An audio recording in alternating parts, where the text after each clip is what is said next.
Hi everyone, my name is Pamela. Welcome to Vlogtober Day 2.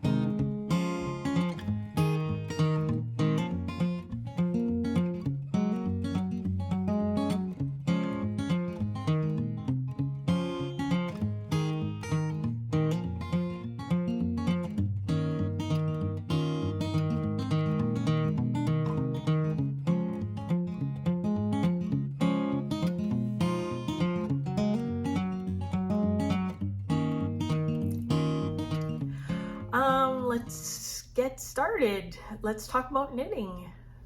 Every day I'm going to try and talk a little bit about knitting. Sorry, I gotta reach over for my knitting.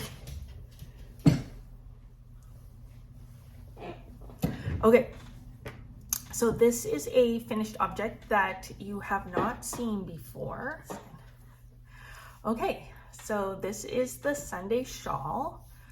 This pattern was designed by Melissa, formerly of Espace Tricot, who is now one of the co-owners of Sonder Yarn.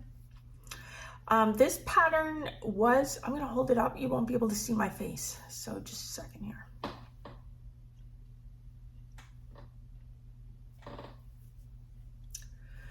So this pattern was released a few years ago when Sonder Yarn was first launched, and Sonder Yarn had put together a Sunday morning box, and I jumped on it as soon as I saw it, and I purchased the Sunday morning box. It had the Sunday morning wrap and the Sunday morning shawl as free patterns. It also had yarn, which I'll talk about in a second. It had candles and a few other little tidbits, and it was part of their big launch for their new yarn.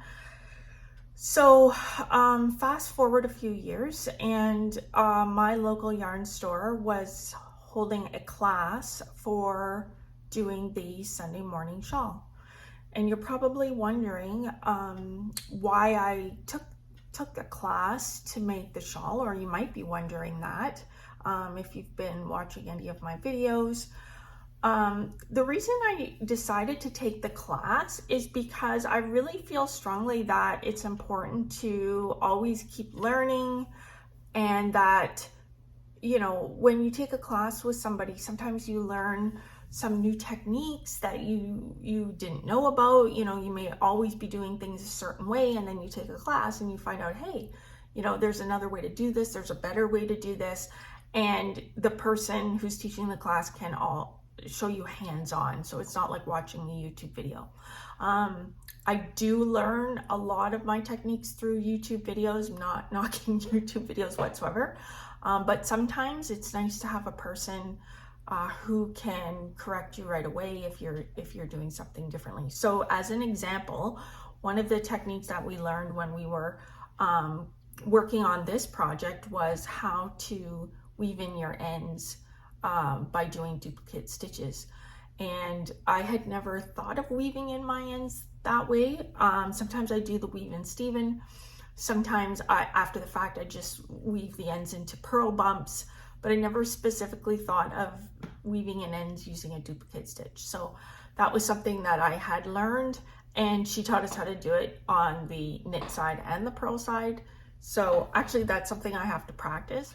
And there were a few other things like that we learned. Another reason I like to take classes is because I like to meet people in my area who are interested in knitting, and obviously a class is a great way to meet new people. It's a way to get out, it's a way to interact with others, and I have to say that I really enjoyed myself. I really liked taking that class. So this pattern is designed for DK weight yarn. Specifically, it was designed for the Sunday morning DK from Sonder Yarn. You can knit it with any DK or light worsted weight yarn. It doesn't have to be the Sunday morning DK. I knit mine with reclaimed cashmere, 100% cashmere. I think most people know that cashmere can be kind of a pricey yarn to buy, especially in larger quantities. The amount that you would need for a shawl or a sweater, it can get fairly expensive. But there are people who buy vintage cashmere sweaters secondhand, or it doesn't have to be vintage. They can be newer sweaters if they're lucky enough to find them. So you can find these sweaters at vintage clothing sales, garage sales, secondhand clothing stores, and they then will frog the sweater and reclaim the yarn. So I purchased some of that type of yarn on Etsy. I've used it before. I've made socks with reclaimed cashmere, and they were just delicious and so soft. I don't ever get to wear them because my daughter confiscated them as soon as they were done. So I haven't even seen them in a while. I had quite a bit of the DK cashmere yarn in this gorgeous camel color that I just love. I can't really describe to you how soft this is. It's wonderful. I would say it's much softer than a superwash merino. It's got a I don't know if you can see it, but it does have a halo to it. And I don't know if that's from the yarn or if that's because it's reclaimed cashmere and it's been worn and it's probably, you know, been cleaned and that sort of thing. The other thing about using a reclaimed wool or a reclaimed cashmere yarn is that it looks vintage. Like, it doesn't look brand new. So what happens is I ended up holding a couple strands together because there's no twist to the yarn. So there's multiple strands, and sometimes some of those strands were broken. It's bound to happen when you're using a vintage item that some of the strands may break. And they're just still wound up and you still knit with them, but you end up having some little ends that you need to clean up and that sort of thing. I would say overall it was pretty consistent. I think it looks pretty consistent. But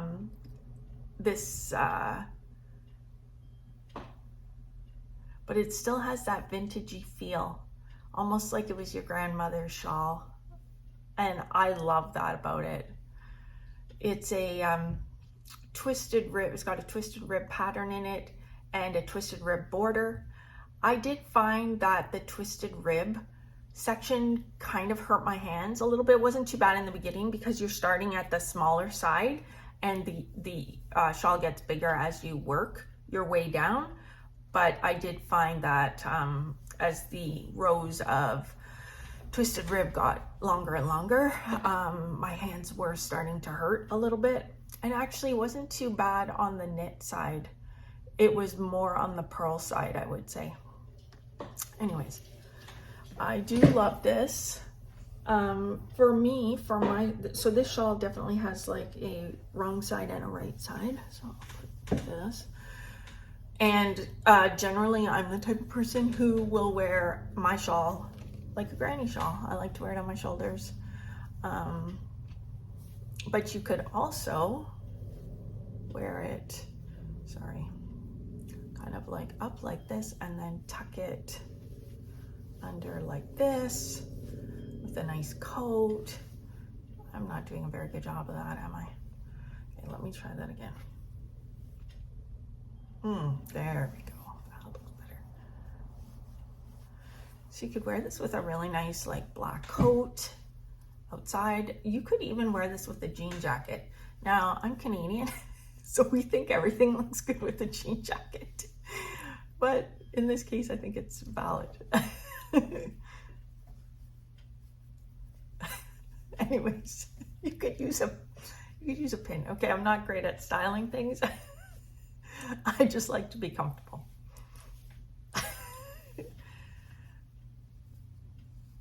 Okay, enough of that. Before I continue, now I have shown this on the podcast before, but I just wanted to kind of show it as contrast. So when I originally got the Sunday morning box from Sonder Yarn, I used the Sunday Morning DK to knit the wrap. And I guess you can tell that I really do love a lot of neutral colors.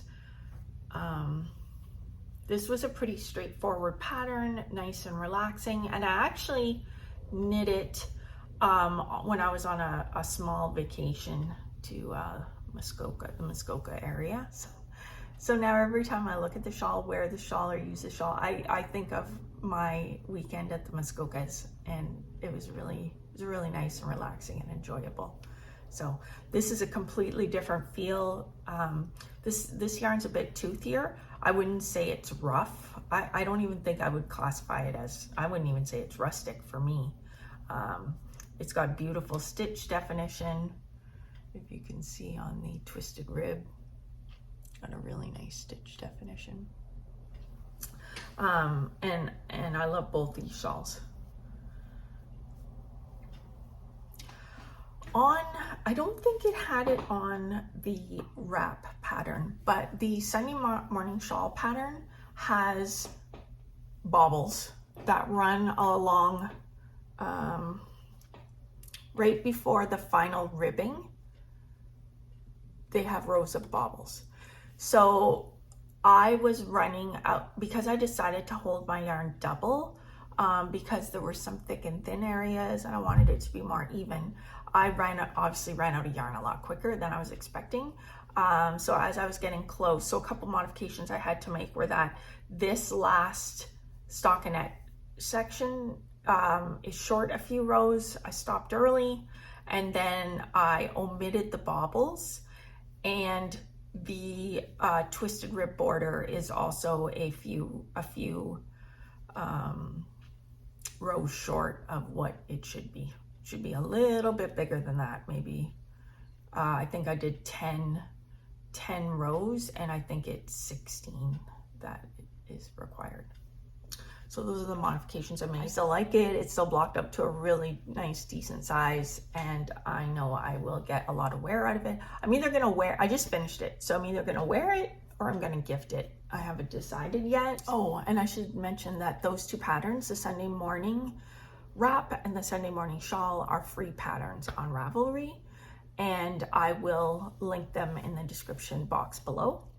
It is so gorgeous today. I'm in a long sleeve shirt and I'm feeling warm. Like I'm warm already. For October, this type of weather for October is absolutely incredible. We are so lucky right now. I would say it's like 24, 25 degrees, and it's supposed to be this week up until Thursday or Friday.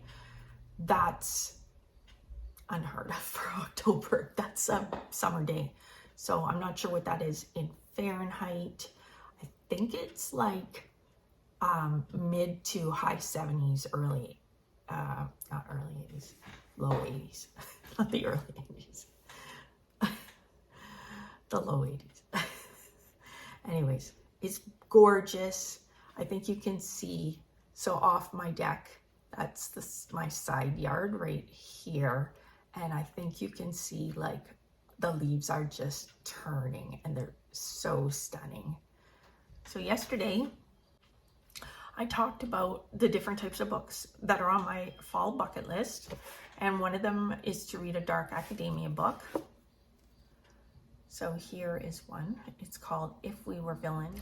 The book is by M.L. Rio, and as far as I know, I haven't read any other books by M.L. Rio. This book definitely falls under the dark academia genre. It's got all the components. This book is centered around a main character who is, and you find this out right at the beginning, they're just getting out of jail. They've been there for 10 years. And the detective who investigated the case that sent this man to jail shows up at the prison, and he wants to know what the true story is behind what happened. And at first you don't know what happened, you don't know what sent him there, you just know he's in jail, and the detective doesn't feel that he ever got the true story or the full story. And so he asks if the man who's a prisoner will explain what happened, and then the story progresses from there. It kind of goes back and forth a little bit, but mainly it stays in the past with this story. And it's about a group of theater students who are living and going to school at this very prestigious arts school.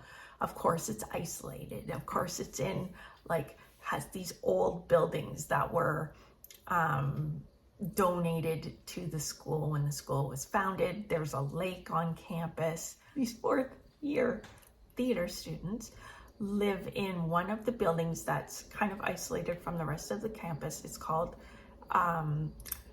it's nicknamed the Castle because it's stone and it's got a turret and that sort of thing.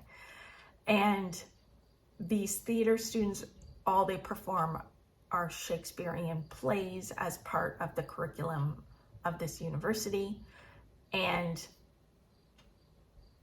somebody dies. And that's all. And all of this happens fairly early in the story. You're introduced to all of this. I'm not going to give you any more information other than that. I just want to say that if you are looking for a dark academia type book, this is very well written. You care about the characters, particularly the character that's telling the story, and you do want to find out as well what happened. And I would say that, there's been so many stories and mysteries written, and oftentimes you can kind of guess what happened. And I'm going to say that in this story, I couldn't really guess what happened. And I didn't guess the ending. I didn't really see where it was going. And it has a really nice, it has a satisfying ending. It was satisfying for me, at least. So anyways, highly recommend If We Were Villains by ML Rio, and I will be crossing Read a Dark Academia book off my fall bucket list. Oh, what else have I crossed off my fall bucket list? So last night, my husband and I went to Pumpkins After Dark. You walk around the park after dark, and you get to see these carved pumpkins that are all lit up. There's some music playing and that sort of thing, and the pumpkins are pretty spectacular, beyond what I was expecting. I thought they were just going to be like carved pumpkins, but they pile them, put them in a frame, and then carve the pictures. They're pretty crazy. So all in all, it was more for kids, I would say. Like younger kids, I think they would enjoy it more. But I am glad to check it off my bucket list, say I've done it, I've seen it. It started to get me in the mood for Halloween and the spooky season, so that's a positive. So I'm glad I did it. Would I do it again? No, I don't think I will go again. I don't think it's necessary that I go again. It's not something that I would incorporate as a tradition every year, but I am happy to check it off my bucket list. And then after we went to the Pumpkins After Dark and strolled around there, on the way home, we did stop at Dairy Queen. It wasn't even my idea. My husband said, should we stop at Dairy Queen? And I thought, oh, I can get my pumpkin pie blizzard and check this off my fall bucket list. So we did that, and I got a small pumpkin pie blizzard. It was delicious. It tastes like pumpkin pie. I like the little, I think it's graham wafer. So sometimes when you, some pumpkin pies are made with like a crushed graham cracker crust, and that the blizzard has like chunks of that in it, as well as the pie and whipped cream, because a lot of people like whipped cream on the pumpkin pie too. Anyways, it was delicious, and that's another thing I can check off my list. But I'm not saying I'm not going to have another one should the opportunity present itself. They're only here for a short time. Like they're only here Like Starbucks has their pumpkin spice lattes for the season. Dairy Queen has their pumpkin pie blizzards for the season. So can't get them all year round. Anyways, I'm off to enjoy the rest of this beautiful, beautiful day. I hope you are able to get some knitting in today and enjoy the lovely autumn colors and weather if that's happening for you in your area. Take care, and I will see you tomorrow. Bye.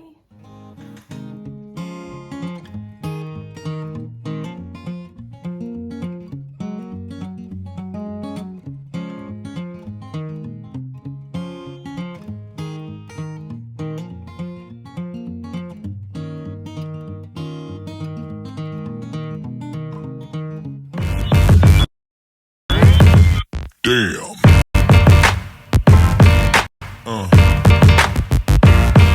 Yeah.